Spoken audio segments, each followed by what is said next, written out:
Falando a respeito da Câmara na sessão de hoje, não foi só citado questões voltadas para os servidores públicos. Foi citado também a revogação da porcentagem do plano de habitação, que já é pequeno, que pode ser revogado também. Foi citado também a questão do transporte público, que pode ser monopolizado. São questões muito sérias que vão além dessa questão dos servidores públicos municipais. O que o senhor tem a dizer sobre isso? A questão, por exemplo, é que da habitação, no que está se colocando e se colocou na lei orgânica, foi o quê? Foi uma aplicação efetiva de 3%. Quer dizer, você criou uma vinculação. Quem raciocina minimamente não pode permitir que hoje, na situação que a gente vive, a gente tenha receitas vinculadas dessa forma. Plano de habitação você tem do Estado e você tem também da área federal, que são as principais fontes. O que precisa ser dito é que nós precisamos repactuar, e isso o sindicato já está com a gente, a população está certamente, o servidor, em função daquilo que são as obrigações da prefeitura e que fica com o máximo de 15% do reparte. A União, com essa estrutura paquidérmica, superfaturada, 40 ministérios, é um custo pesadíssimo e que dá nisso que nós estamos vendo aqui. E não é uma administração austera, a administração federal. Então, o que acontece? As coisas estouram nos municípios. Agora, a conversa tem que ser uma conversa racional, porque nós somos vítimas do mesmo problema. Nós geramos recursos. Você sabe que o Rio de Janeiro recebe apenas, o Estado, recebe apenas 15% daquilo que contribui para a União? Então, isso é que é o problema do país. É esse que nós precisamos discutir. Mas não, nós estamos discutindo coisas pontuais e que, de repente, servem a interesses políticos, de disputas locais. Porque a gente precisa superar isso. Nós temos que superar essa condição e ver outros caminhos. Receitas vinculadas, impossíveis de cumprir. Você já tem educação, você já tem saúde. Então você não pode vincular 3% no orçamento para gerar, por exemplo, a questão da habitação. Você falou da parte, por exemplo, do transporte. O transporte, nós cumprimos a nossa parte que a Constituição garante, que é o transporte do ensino fundamental. O ensino médio, o ensino universitário são competências de forma contínua do Estado e da União. Então, quer dizer, se atribui mais um peso e não vem uma receita, vamos dizer assim, condizente para fazer fácil essa despesa. Fazer lei é fácil. O negócio é dizer o seguinte: qual é a origem do recurso? Então, todas essas leis ela têm vício de inconstitucionalidade, porque elas não geram a fonte de receita que as vai sustentar. Nós estamos ampliando o déficit. Isso é que precisa ser entendido. Não é uma vontade de negar, é uma vontade factual de dizer o seguinte: queremos consertar isso aqui.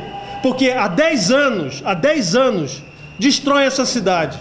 Então nós vamos ter coragem de enfrentar movimentos, vamos enfrentar o que tiver que enfrentar. Por quê? Não respondemos nada de improbidade administrativa. Esse governo não tem ladrão, esse governo não desviou recursos. E nós vamos continuar firme e vamos enfrentar no limite, obviamente, não só da autoridade, mas também da justiça, esses tipos de movimento. A economia total seria de quanto com todas essas emendas? Na verdade, não é uma questão de economia, porque a gente não tem, a gente está gerando déficit. O caso é que a gente não vai aprofundar o déficit. Então, eu diria a você que mensalmente, na faixa de uns 22 milhões. Então, quer dizer, se a gente acumular o que a gente tem de 5, seria 27 milhões por mês de déficit. Quer dizer, é impensável. É onde vai acabar? Vai acabar no salário. Você não vai acabar não conseguindo pagar. É isso? O déficit hoje é de 5. Hoje é de 5 mensal. Então, o que eu estou falando, se a gente colocar por ano, esses benefícios, vai dar uma faixa aí de 22 anos, eu retorno, 22 anos. Então, 22 anos com 70 mais ou menos desses déficits, com 13º, outras despesas, então vamos colocar aí, vamos botar 80 milhões, 85 milhões ano de buraco. Não tem condição de cobrir. Não tem condição de cobrir. E hoje é de quanto, sem todos esses benefícios? Esses benefícios hoje não têm, quer dizer, eles não têm. Eles não têm, estão sendo cortados, é a previsão deles dentro da lei orgânica, como eu disse, e também na lei ordinária, no sentido de que elas não foram regulamentadas. Não sendo regulamentadas, a gente entende que não tem obrigação de fazê-lo. Se tivesse que ser feito, seria quanto o buraco, então, o déficit? Vamos estimar, assim, a grosso modo, desculpe a questão assim da imprecisão, mas na faixa de 80 milhões ano, juntando tudo. Juntando tudo, seria 80 milhões de déficit. E quem financia isso? Essa questão do monopólio da aviação é que interessa manter? Olha só, isso foi uma disputa, até que eu saiba, de uma licitação, tá certo? Nós vamos, sem dúvida nenhuma, licitar não só essa, mas uma série de outras concessões. Então, nós pelo contrário, defendemos abertura de mercado e não monopólio. A gente quer gerar concorrência, baixo preço e qualidade. É por isso que lá tem uma parceria público-privada para ser aprovada na Câmara, nesse sentido. Então, a gente não trabalha com monopólio, ao contrário, a gente estimula, na verdade, a concorrência. E como esses contratos já existem e vão ter o seu prazo de finalização, nós vamos abrir certamente novas licitações e convidar o mercado para participar de forma aberta. Mas não há uma supressão do artigo que proibia o monopólio? Como assim? Que supressão de artigo? O sindicato alega que há uma supressão na lei, no pedido feito por Matricano de proibir o monopólio, e agora poderia, nesse caso, então... Olha só, deixa eu te falar, e com todo respeito, isso é de uma besteira, assim, salutar. Por quê? Porque a própria Constituição veda privilégios e ela veda muito...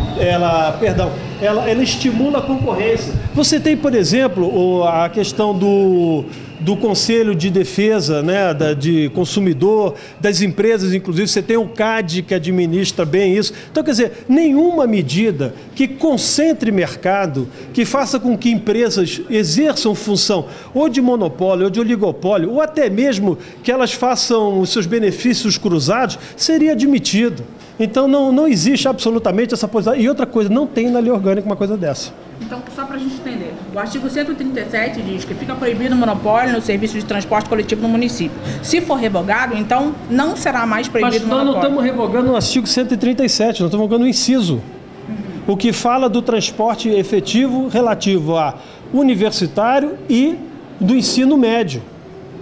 Técnico, só isso. Não há, inclusive, repito, poderia ter revogado, poderia não ter revogado, mas a própria Constituição é muito clara e os órgãos de defesa da concorrência, como também do consumidor, eles entrariam com ações diretas de inconstitucionalidade e não teria condição absolutamente de fazer isso. Isso não é ponto importante. Não é ponto importante.